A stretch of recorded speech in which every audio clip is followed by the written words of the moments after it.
ہر سال 12 ربیع الاول کو عید میلاد النبی کے موقع پر اجلاس منعقد کیے جاتے ہیں اور ان اجلاس میں ہزاروں کی تعداد میں عقیدت مند شرکت بھی کرتے ہیں۔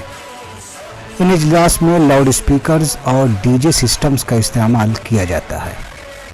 یتیموں کی مدد کریں تو ان فضول خرچوں سے بچتے ہوئے تو رسول اللہ صلی اللہ تعالیٰ علیہ وسلم کی سچی عقیدت کو پیش اور محبت کا اظہار کرتے ہوئے اس ساری رقم کا استعمال ہے وہ اس فنڈ میں کرا جائے، جیسے جو کوئی یتیم بچہ ہے یا غریب بچہ ہے تو اس کی ایجوکیشن میں اس کو لگا دیا جائے، یا کسی انجمن کے محلے میں کوئی غریب بچے کی شادی ہونے والی ہے تو اس شادی میں اس دھن کا پریوگ کریں۔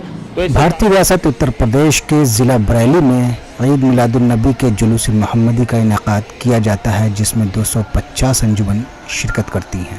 جلوس محمدی کا انعقاد انجمن خدام رسول کی جانب سے کیا گیا ہے۔ جلوس محمدی میں شامل ہونے کے لیے انجمن کو کچھ شرائط کے ساتھ جلوس میں شامل ہونے کی اجازت ملے گی۔